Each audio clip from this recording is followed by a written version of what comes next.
कक्षाओं के भी अध्ययन ध्यान देंगे। 18.3 नया अभ्यास है जिसके शुरुआत कर रहा हूं आज में, और इसमें है बेलन और खोखला बेलन। देखिए बेलन और खोखला बेलन होता क्या है। सबसे पहले तो आप इस एपिसोड में मैंने फार्मूले पर ही बात की है। इसको समझने के लिए आप ये कर सकते हैं कि जैसे ये कागज है आपके पास, अब ध्यान दें, एक तरीका तो ये है कि आप इसको पकड़ें और पकड़ करके यूं मोड़ दें। मोड़ करके इसके अंतिम सिरों को यदि आप जोड़ दें तो क्या होता है, आप एक ऐसी संरचना पाते हैं। इस संरचना को हम सिलेंडर या बेलन कहेंगे। यदि इसके अंदर ये भाग ठोस है तो ये केवल बेलन कहलाएगा और जिसको हम ठोस बेलन मानेंगे। यदि यहां होल कर दिया जाए, जैसे पानी वाला पाइप होता है या अन्य भी कई चीजें आपको मिल जाती हैं जिनमें अंदर होल हो और बेलनाकार हो, ऐसे स्पेस वाली कंडीशंस को हम क्या कहेंगे, खोखला बेलन, हॉलो सिलेंडर कहते हैं। अब खोखले बेलन में इस प्रकार दो प्रकार की त्रिज्याएं होती हैं, जबकि ठोस बेलन में मात्र एक। ध्यान देने की बात है, जब आप ठोस बेलन या केवल सामान्यतः बेलन की बात करेंगे तो याद रखिएगा स्मॉल आर से त्रिज्या को डिनोट करेंगे और एच से ऊर्ध्वाधर या लंबवत ऊंचाई को। यहां जो भी बेलन आपको मिलेगा आपकी एक्सरसाइज में सभी लंबवत या ऊर्ध्वाधर होंगे, कोई भी आड़ा तिरछा नहीं हो सकता है। हाँ, इसको आप खड़े की बजाय लेटा हुआ बना सकते हैं, लेकिन ये आधार इसका टेढ़ा ऐसे आने लगे या किसी भी तरह से मुड़ जाए तो ऐसा नहीं हो सकता कि एक तल दूसरे तल के सापेक्ष समांतर ना हो और लंबवत ना हो। अब हम आते हैं सूत्रों पर। अब सूत्र कैसे बने हैं इसके, ध्यान दीजिएगा। पहला हमने लिखा है बेलन के आधार की त्रिज्या आर और ऊंचाई एच है। तो अब यदि आर और एच ये वाली कंडीशन आप लेते हैं तो बेलन के आधार अथवा शीर्ष का क्षेत्र होता है पाई आर स्क्वायर। कहने का मतलब आधार और शीर्ष आपस में बराबर होते हैं और दोनों के क्षेत्रफल पाई आर स्क्वायर ही होंगे। आधार की परिधि या परिमाप, आधार वृत्ताकार है, शीर्ष भी वृत्ताकार है, अर्थात आधार अथवा शीर्ष की परिधि भी आप कह सकते हैं क्या हो जाएगी, 2 पाई आर। अब इन दोनों फार्मूले के बाद मेन 3 पार्ट पर हम आते हैं। बेलन का आयतन, बेलन का आयतन बराबर होता है आधार का क्षेत्रफल गुणे ऊंचाई। आधार का क्षेत्रफल पाई आर स्क्वायर, आप जानते हैं वृत्ताकार है, आधार बेस ये वाला भाग, ये जो हमने शेडेड किया, और ऊंचाई आपने क्या मानी है, यहां पर एच मानी है। तो यदि फार्मूले को हम संकेत के रूप में ले जाएं क्या बन जाएगा, पाई आर स्क्वायर एच हो जाएगा। बेलन के वक्रपृष्ठ पर आते हैं। वक्रपृष्ठ का आशय क्या है, फिर से समझें। मेरे पेन में देखिए, पेन का ये वाला हिस्सा वक्राकार है, अतः इस पूरे भाग को हम वक्रपृष्ठ कहेंगे। यही चीज आपको ध्यान देनी है। ये पूरा भाग क्या हो गया, वक्रपृष्ठ का हो गया, जिसको हम कहते हैं CSA अंग्रेजी में, शॉर्ट में सर्कुलर सरफेस एरिया या कर्व्ड सरफेस एरिया। अब CSA निकालने के लिए क्या है सिद्धांत, आधार की परिधि गुणे ऊंचाई। आधार की परिधि या परिमाप का फार्मूला आपने यहां देखा 2 पाई आर और ऊंचाई को कहेंगे h, तो फार्मूला हो गया 2 पाई आर एच। बेलन का संपूर्ण पृष्ठ, अब देखिए संपूर्ण पृष्ठ का अर्थ क्या हुआ, वक्रपृष्ठ धन 2 गुणे आधार का क्षेत्रफल, अर्थात ये वाला एरिया प्लस ये एरिया और ये एरिया। यही ध्यान देना है, क्योंकि बेलन आपका ठोस है, अर्थात वक्रपृष्ठ लेंगे और उसके साथ आधार को जोड़ेंगे और साथ में शीर्ष को जोड़ देंगे। जोड़िए, आपने बेलन का वक्रपृष्ठ निकाला है 2 पाई आर एच।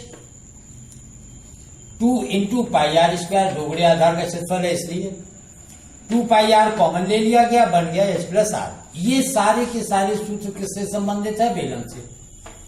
अब इधर साइड देखिए, ये हमने खोखले बेलन को ले लिया है।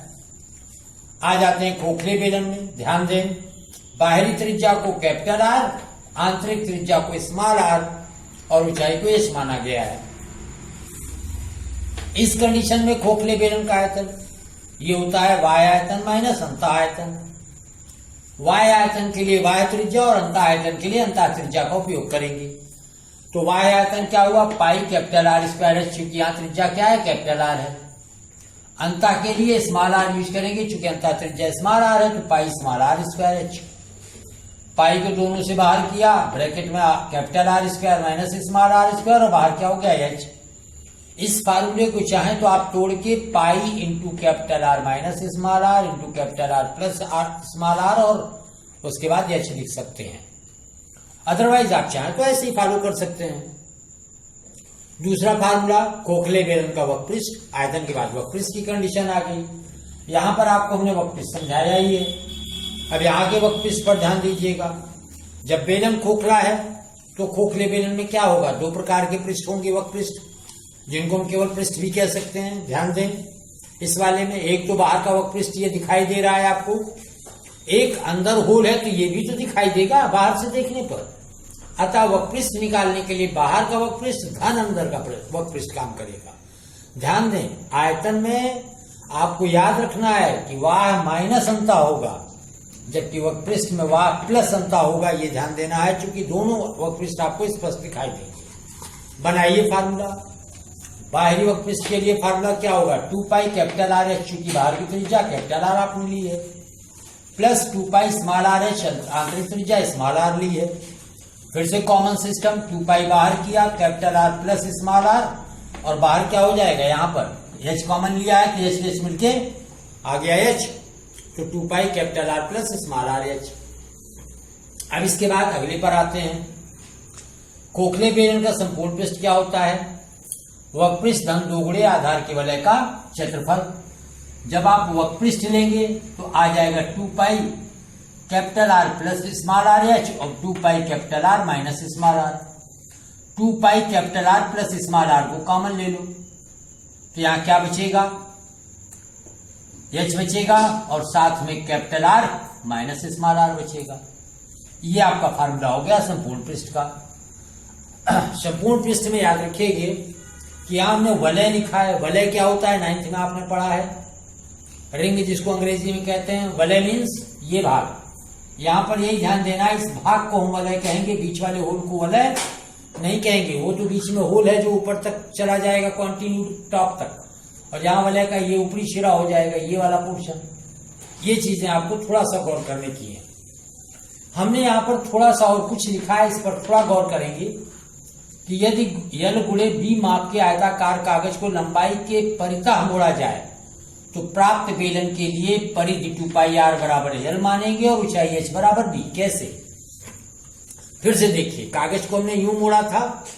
जब आप ऐसे मोड़ रहे हैं तो मुड़ा हुआ हिस्सा किसके बराबर जा रहा है, लंबाई के बराबर जा रहा है। जब ये लंबाई के बराबर जा रहा है तो ये परिधि 2 पाई आर हो जाएगा। इसे मोड़ने पर यूं ऐसे आएगा ना, तो हम कह सकते हैं कि 2 पाई आर बराबर यल और ऊंचाई एच बराबर बी, चौड़ाई के बराबर। इसलिए मैंने ये लिखा है। लेकिन यदि इसी प्रश्न को परितः मोड़ने के बजाय परितः घुमाने की बात कह दें तो ध्यान देने की बात है। जब लंबाई के परितः घुमा रहे मतलब लंबाई यहां पर आपने जाम कर दी, इसके बाद चौड़ाई को ऐसे घुमाते चले जा रहे हैं तो लंबाई ऊंचाई का काम करने लगेगी, जबकि ये त्रिज्या बन जाएगा। फिर से देखिए, लंबाई ऐसे फिक्स हो गई यूं, तो लंबाई जब फिक्स हो गई तो लंबाई ऊंचाई बन गई, और ये वाला हिस्सा क्या होगा, ऐसे टर्न होने लगेगा। और यदि आप इसमें ध्यान दें तो ये लंबाई है और ये क्या है, कागज की चौड़ाई है। ये बीच वाला हिस्सा जहां पर हमने लाइनिंग की है डैश डैश की, ये डैश डैश क्या है, ये आधार्य अक्ष हो गया। अक्ष का मतलब इसी के परितः। और ऐसी दोनों स्थितियों को आपको थोड़ा सा ध्यान देना है, क्योंकि इसके भी क्वेश्चंस आपको मिलते हैं। Thank you. अब अगले एक्सरसाइज को हम अगले टॉपिक में शुरू करेंगे।